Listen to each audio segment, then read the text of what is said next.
are advocating lithium in the water, municipal water districts. See, this is happening. Okay, please continue. Michael Braverman with this show coming up, 10 p.m. Eastern, 9 p.m. Central. The episode's called The Great Lakes, but it's a lot more than that, because what it was like for you once you started investigating lithium and uranium in the water, and the show takes a big turn. Yes. I just want to say one thing. The new title of the show is The Worldwide Water Conspiracy. I know that's a little unwieldy, but that is the new title, The Worldwide Water Conspiracy. Why? Because it's bigger than the Great Lakes. It's worldwide. I'm glad they changed that. Okay. Yeah. So, and now, Alex, you gave us the turn. One turn, and then I'm gonna go through this really quickly. No, you got plenty of time. You've got the floor. Break down what they're putting in the water. Okay. And I'm going to do that, and then I'm going to give you and your listeners something. I'll bet, Alex, you may not even know all this. And this, the thing I'm going to say in a second, is going to blow people's minds. And again, I'm not saying that with a hype. I'm not saying that as, some conspiracy kook. I'm saying this as a normal guy who got into this being a TV producer. Okay. Lithium is being advocated by our government, by Big Brother, to be put in the water in all municipal water supplies and bottled water. Now, why do they want lithium? Two reasons. One, because lithium is used to treat bipolar mental disorders, and what it does is it makes you calm, it makes you docile. So again, more lithium in the water, their argument is suicide rates go down, but the real argument, as far as I'm concerned, is Big Brother wants a docile population. And, if you're juiced up on lithium, the chances that you're going to actually take some action and actually think for yourself decrease, because you're on lithium, you don't care.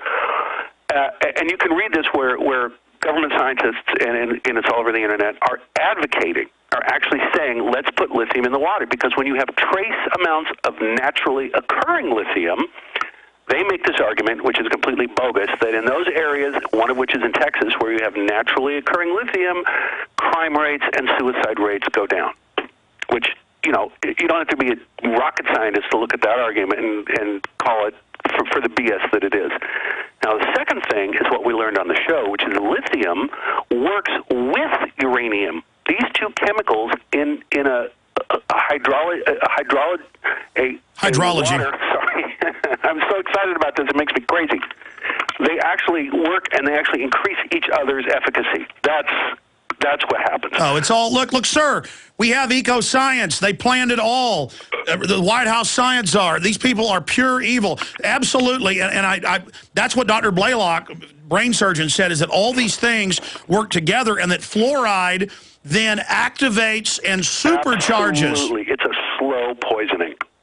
But exactly, but the fluoride is an adjuvant, just like they add things to vaccines to supercharge them. Yep. The fluoride is the adjuvant that turbocharges it. But Michael, you've got the proof in here, and then now it's even in the news in Texas. But they say, oh, we don't know why uranium's there or why the state covers it up. Yep. Because they're adding it. Please continue. Okay. Now I'm going to get to a part, and I'm going to preface this really quickly so your listeners understand this. True TV has this immense amount of courage to put this show on. Jesse Ventura has a huge amount of courage to put this show on. And I told you 2 weeks ago, there are people out there, there are forces out there, and I can't really say who they are, because, I have my own issues to protect. They do not want this show on the air. They want this show killed. The only way we keep this show alive is by people who want free information, and people who are willing to expand their minds to watch the show. Now, all that being said, I'm going to tell you something that is not on the show. I can't tell you the reason it's not on the show, because, again, I have to protect my insiders. But this is going to blow your people's minds. And it's going to blow your mind, too, Alex. You may already know about this. You're talking about the New World Order. Everyone talks about the New World Order and the elites. It's right here in black and white, right on the Internet. There's a thing called the St. Lazare Foundation. It's based in Europe. It's run by the Duc d'Anjou. This is, it's called a military order. It started in the Second Crusades. They do lots of humanitarian stuff. They have meetings. It's really the royals of Europe, of a lot of the countries of Europe. It's international royalty, and it's a lot of sort of business royalty all over the world, or at least in the Western world, in Europe and the United States. Now I'm going to read you from their website, which anybody can go on the net. If you just Google Order of St. Lazarus, water, you will see this. I'm going to read it. St. Lazare Investment Arm will be the largest owner of aquatic property and thus will face the prerogatives of future international ecological policies from the point of view of an investor in the carbon finance marketplace. But wait, I'm not done. Now, again, I'm reading. These are quotes. Anybody can go and find this. Water will soon become an instrument of power and influence. I'm going to go on. The St. Lazare Foundation aims to become an essential global player specializing in water. Wow. Now, I'm not making this up. Anybody can go, again, I'm going to say it again, Order of St. Lazarus, water. Now, that's like Order of the Garter. That's the royal families, and I didn't know this specifically, but I knew that they were involved in the carbon takeover, sure, and that their name had come up in association with what Lord Blackheath came out with in Parliament, that there's a secret, or in the House of Lords, a secret Foundation X setting up world government. Mm-hmm. Well, this is part of it. This is all part of it. The World Society, they say it right here, is one of the world's most exclusive society. Again, I'm reading from the website. It comprises those men and women around the world who are part of the economic, financial, social, or cultural elite. It's right here. And then they say they want to become the essential global player specializing in water. So this is not in the show. I'm giving this to you and to your listeners because you've been such a supporter of the show. This is the one that freaked me out. I mean, I couldn't sleep at night after reading this because they're not even hiding. The New World Order, the elites, are not even hiding. It's right there on the website. I'm not making this up. Anybody can go see it. Now, it's not in the show, and I can't tell you the reasons it's not in the show because, again, I have to protect my insiders, even though this is right out in public and they say it, but I had an inside source, and I have to protect that source, obviously, and, none of us want to get killed. But I just urge everybody to open their minds, go on the internet, and read this stuff for themselves. Absolutely. Now, shifting gears back into the uranium, get into what the uranium is doing in the water and how they're getting it into the water to combine with the lithium and the fluoride. Well, some uranium is naturally occurring. Some of it is clearly pumped in. There's lots of ways where they do it. There are actually, in the city of L.A., when they lay new water pipes from the DWP, Department of Water and Power, some of these pipes have little chemical dispensers built right on the pipe, remotely activated. There could be nothing in them now. It would take almost nothing for a bunch of crews to go out and put trace amounts of uranium in those chemical dispensers. Well, our research shows, and it's confirmed, this is hidden in plain view, that the phosphate mining out of limestone is where they get the sodium fluoride byproduct, and the EPA admits they're allowed to have certain amounts of other chemicals. And where do you mine the uranium? In the same limestone deposit, and that there is uranium in it. So when they add the so-called fluoride, it's got the uranium. Well, here's something even scarier. A lot of depleted uranium weapons, as your listeners know, were used in both Middle East wars, in both Iraq wars. Yes. That depleted uranium gets picked up by the wind, gets picked up, it goes into the clouds, goes into the air currents, and gets dropped everywhere. So the fact is this stuff is basically falling on us if you follow the air currents all around the world. And again, what this uranium does, even trace tiny amounts, what it does. And our show has this woman, Loren Murray, who is a radiation researcher for public health and was kicked out of the Lawrence Livermore lab because she blew the whistle. And what this stuff does is that this is feminizing our population. Male fertility, male birth rates, male characteristics are down all throughout the world. Terrifying. And they're doing it, and will people listening to this go research that it's in the Texas newspapers, that there's all this uranium and other radioactive isotopes at levels that it shouldn't be? They're adding it to the water.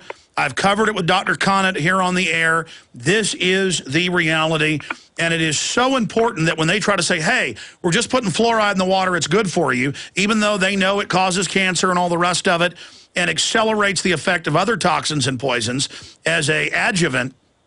The key is they cannot sell people that mercury and lead and uranium is good, and that is being added along with the fluoride. It's it's all called fluoride, but it's just the toxic waste derivatives, and they allow it because it's overall to reduce fertility, as the book written 25 years ago by the White House science czar, John P. Holdren, wrote.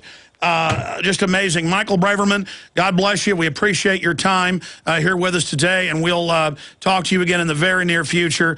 Amazing information. Again, tomorrow night, True TV. Ladies and gentlemen, if you don't have cable or don't have it, get to your friends or family's house. Call everybody you know. We're going to have a big report out on this tomorrow at Infowars.com and PrisonPlanet.com with the bullet points. The videos are going to be uploaded as well to PrisonPlanet.tv of what we covered here. Michael, we'll talk to you soon. Alex, thanks again for having me on. You bet. And then coming up the week after this, next week, is going to be the oil spill. So that's going to be powerful as well. Do we have Max Keiser? Okay, fantastic. I wanted to just get Max Keiser on in the last 15 minutes. Wow. Knowingly putting uranium in the water to attack male fertility. And he never got into what was happening with the sea life off the coast. I mean, the otters being born in record numbers with both sexes. It's girls going into puberty at age 3. I mean, it's just bonkers. We are under chemical warfare attack. Now, it's in the London Guardian. Want J.P. Morgan to crash, buy silver. The campaign to buy silver and force J.P. Morgan into bankruptcy could work because of the liabilities accrued by the short selling. And Keiser talks about what we did a month ago and then again 2 weeks ago here on the show, sending silver to $500 an ounce, that becoming the #1 search term, crash J.P. Morgan being in the top search terms, and now silver is reaching its all-time high today, and the availability of Silver Eagles at an all-time low, and the price of those hitting an all-time high in November, the availability drying up everywhere. Max Keiser, this is very exciting. What's happening? Yeah, it sure is.